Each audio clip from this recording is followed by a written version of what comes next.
আজকে যখন মাম্মামকে স্কুল থেকে নিয়ে আসছিলাম হঠাৎ করে কি মনে হলো মাটন খাই। মাটনটা অ্যাকচুয়ালি আমরা বহু দিন ইন দ্য সেন্স বহু টাইম ধরে আমরা খাই না। মানে আগে একটা টাইম ছিল যখন আমরা সপ্তাহে 7 দিন না হলেও অ্যাটলিস্ট 4 দিন তো মাটন খেতাম। তারপর থেকে because of health issue and all খাওয়া দাওয়া আমরা অনেক কন্ট্রোল করে দিয়েছি। এখন মাটন তো মেবি আমার 2-4 মাসে একবার হলেও হয় কি না হয় এরকমই করি, তাই মাটনটা আমরা অ্যাভয়েড করি। ভাত খাওয়া তো আপনাদেরকে জানিয়েছি আমরা প্রায় 6-7 মাস কি ইনফ্যাক্ট আরও বেশি খাওয়া বন্ধই করে দিয়েছি। তো আজকে হঠাৎ কি মনে হলো মাটন নিয়ে আসে, মাটনটা রান্না করি। তো রান্নার দিকে তো এসেইছে, তো রান্নাটা ভেবেছি আজকে আমিই করবো। তো দিদিকে বলেছি জাস্ট কাটাকাটি করে দিতে, বাদ বাকি রান্নাটা আমি করবো। এমন না যে আমি খুব ভালো রান্না করি, বাট স্টিল ওই কাজ চালানোর মতন হই আর কি। মাংসটা আমি প্রায় 1.5 ঘন্টার মতন ফ্রিজে ম্যারিনেট করে রেখে দিয়েছিলাম। এই হচ্ছে ম্যারিনেশনটা, এটা প্রায় 1.5 ঘন্টার মতন ম্যারিনেশন করে রেখে দিয়েছি।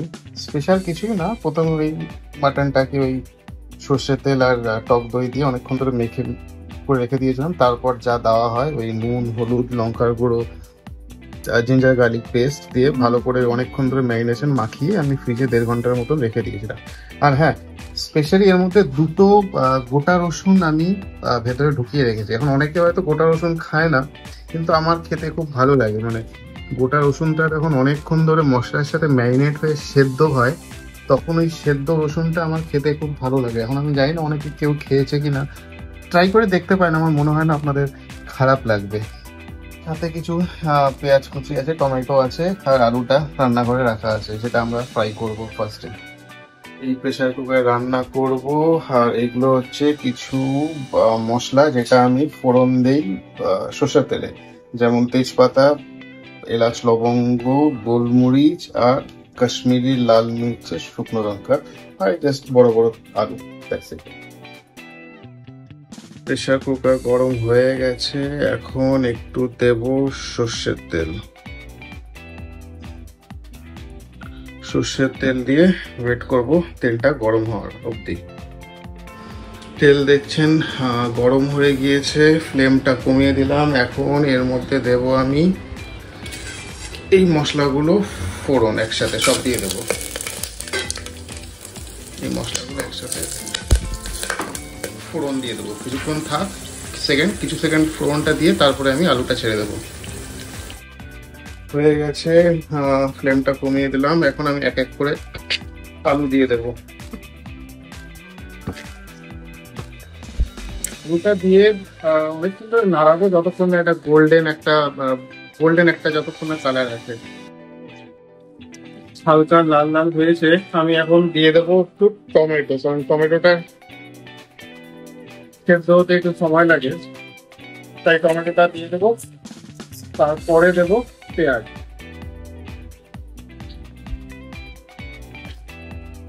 টমেটোটা দিয়ে একটু নাড়াতে থাকবো। কালারটা দেখতেই পাচ্ছেন একটু চেঞ্জ হয়ে এসেছে। এখন সামান্য কিছু পেঁয়াজ দেবো, কারণ এখানে তো অনেকগুলো পেঁয়াজ কাটা আছে, এত পেঁয়াজ তো লাগবে না, কারণ ম্যারিনেশনেও প্রচুর পেঁয়াজ দেওয়া আছে। তো এখন সামান্য একটু পেঁয়াজ দেবো, পেঁয়াজ দিয়ে নাড়াতে থাকবো। পেঁয়াজ যখন হালকা গলে যাবে বা গোল্ডেন ব্রাউন হয়ে যাবে, তারপর মাটনটা ঢেলে দেবো। আর একটু পেঁয়াজটা দেই,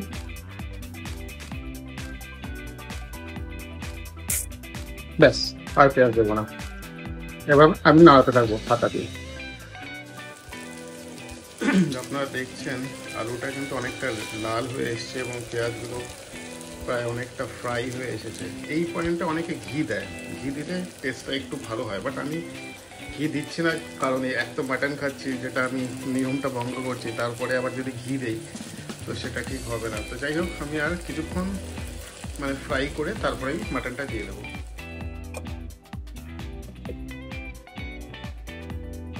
হয়ে গেছে, এখন আমি মাটনটা দিয়ে দেবো।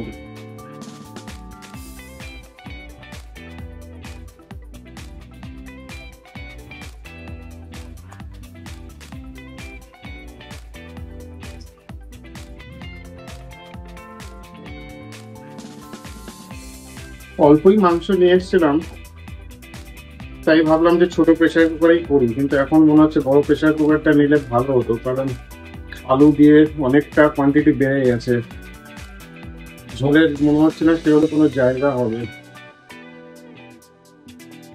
দেখা যাক, মাটনটা তো অনেকক্ষণ কষাতে হবে, কষানোর পরে যদি কিছু মানে ব্যাপারটা একটু নেমে যায় সেটল করে।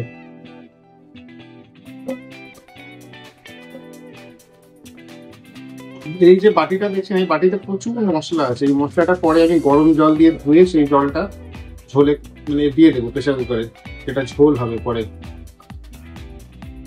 ঝোলটা যাতে আরো টেস্টি হয়। দিয়ে দিয়েছি, হাতটা একটু ধুয়ে নেই।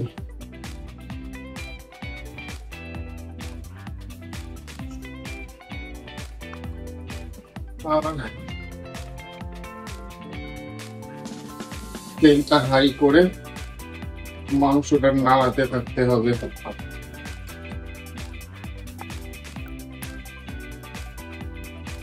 এটা এখন কন্টিনিউ নাড়াতে থাকতে হবে যতক্ষণ মাংসটা ভালো করে কষে যাচ্ছে। একবার কষে গেলে তারপর একটু জল দিয়ে প্রেসার কুকারটা বন্ধ করে দেবো। ওই হার্ডলি 3টে সিটিতে হয়ে যাবে, কারণ এটা তো রেয়াজি মাংস, তো তাই কলকাতায় বেসিক্যালি এই দেশি পাঠা বা দেশি খাসি সেই জিনিসটা এখানকার লোক 90% জানে না, যেটা আমরা জানি, মানে আমরা যারা মফস্বলের ছেলে তারা জানি।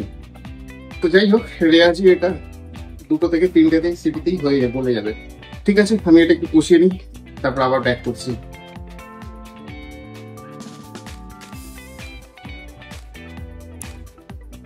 এটা তো অলরেডি আমি আগে থেকে জল ভরে রেখেছি, উষ্ণ কিছু একটু গরম জল লাগবে, কেউ বাবা চড়েছে, উষ্ণ হালকা গরম জল লাগবে। যে জলটা আমি এই থালাটাতে, এই বাটি যাই হোক দিয়ে একটু ভালো করে ধুয়ে নেবো, যেটা আমি পরে প্রেসার কুকারে দেবো ঝোলের জন্য। এখনো মাংসটা কষতে অনেক সময় আছে, এই এখন কালার দাঁড়িয়ে আছে। গরম জল করা হয়ে গেছে, বেশি উষ্ণ গরম জল চাই, তো জলটা ভালোই গরম হয়েছে।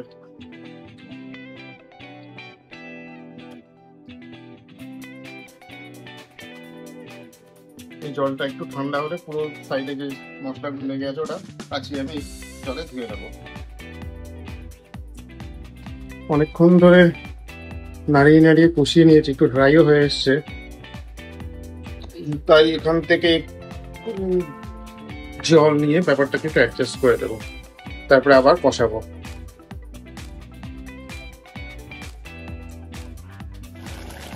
এই হচ্ছে এখন সিচুয়েশন।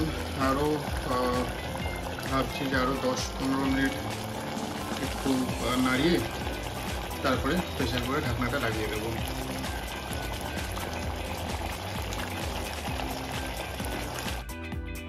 এই দেখুন, পুরো জলটা আমি দিয়ে দিয়েছি, আর একটু কিছুক্ষণ কষিয়ে আর একটু হালকা জল দিয়ে গরম মশলা দিয়ে বন্ধ করে দেবো।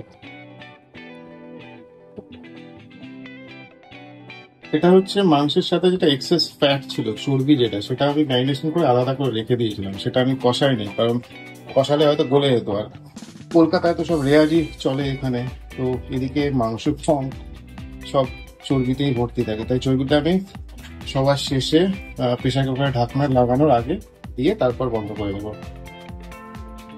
এই যে দেখছেন, একটু জল দিয়েছি, আর কিছুক্ষণ নাড়িয়ে দিয়ে দেবো। আর সবচেয়ে গুড নিউজ যেটা, সেটা হচ্ছে গরম মশলা নেই। আমরা তো বেসিক্যালি বানানো গরম মশলা ইউজ করি, দোকান থেকে কেনা না, দেখছি শেষ হয়ে গেছে, বানানো নেই আর।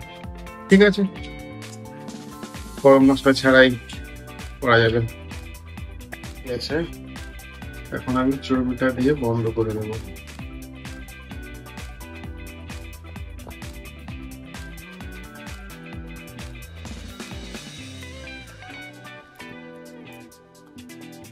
এইটাও ম্যারিনেট করে ফ্রিজে রাখা ছিল।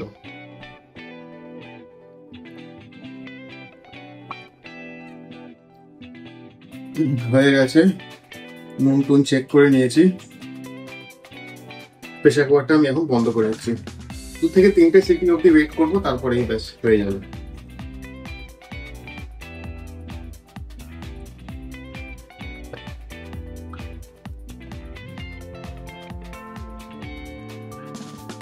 দিয়ে ফ্লেমটা বাড়িয়ে দিলাম, ডান।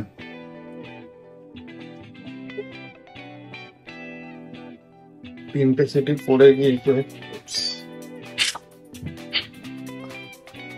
পড়ে গিয়েছে, তো সিটিটা ঠান্ডা হোক, বসুক, তারপর না একটু একবার টেস্ট করে দেখবো।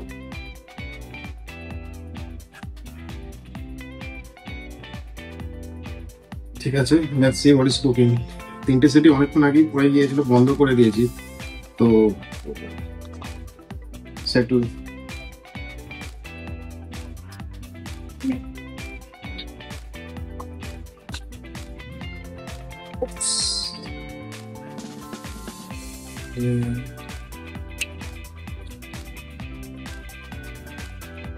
স্মেল তো ভালো আসছে, কালারও ভালো আসছে।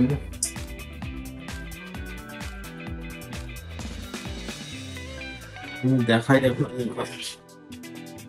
এই হচ্ছে আউটকাম। কালারটা যেটা এসেছে লাল একটা টেক্সচার, এটা কিন্তু কোনো লঙ্কার গুঁড়ো বা ফুড কালার আমি কিন্তু দেইনি। এটা বিকজ অফ যে কাশ্মীরি লাল মির্চের যে লঙ্কাটা ছিল, পাউডার না ইনফ্যাক্ট, সেটার জন্যই খুব সম্ভবত কালারটা এসেছে। একবার নাড়িয়ে দেখে নেই। এটা হচ্ছে চর্বিটা শেষে দেওয়ার এটাই কারণ, যাতে না গলে যায়। ঠিক আছে, এখন সেদ্ধ হয়েছে কিনা সেটাই দেখতে হবে। আলু তো অফকোর্স সেদ্ধ হয়ে গেছে, আমি একবার দেখি, চেক করে নিই কতটা সেদ্ধ হয়েছে। সেদ্ধ হয়ে যাওয়া উচিত। তুলে নিই সেদ্ধটা চেক করার জন্য।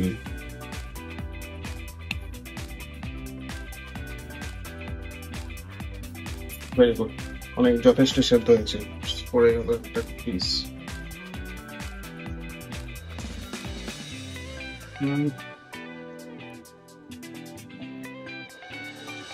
ঠিক আছে, খারাপ না, নট ব্যাড। ঠিক আছে, এটা আমি ঢাকনাটা বন্ধ করে দিই। এখন ঢাকনাটা বন্ধ করে দিয়েছি। খারাপ না, নট ব্যাড। অ্যাকচুয়ালি এটা একটা সিম্পল প্রসেস রান্না করা। অনেকে অনেক ভালো রান্না করে, অনেক আরো ভালো প্রসেসে রান্না করে, বাট আমি তো একটা মানে এমন খুব অকেশনাল কুক, মানে সেরকম না যে মানে খুব ফ্রিকুয়েন্টলি রান্না করি, মাসে একবার বা দুবার। তো এটা একটা আমার সিম্পল প্রসেসে রান্না করেছি, যেটা মোরালেস চলে যায়। এমন কিছু খারাপও না, বা আমি বলবো না আমারই খুব ভালো, সেটাও বলবো না। ঠিক আছে, আশা করি খাওয়ার মতন উপযুক্ত হলেই হলো। অনেক বেলা হয়ে গেছে, স্নান করে পুজো দিয়ে খেয়ে নেবো। এই যে শ্রাবণী খেতে বসে গেছে। তো যদিও মটন অত পছন্দ করে না, তো অ্যাটলিস্ট রিভিউটা তো নেওয়া উচিত। খেয়ে বলো কেমন হয়েছে।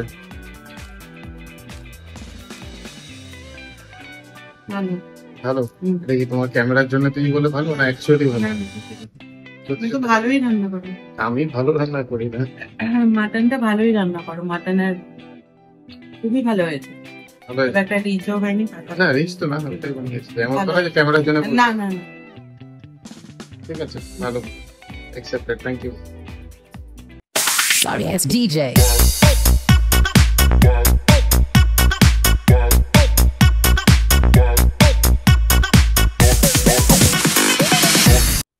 Sorry ass DJ.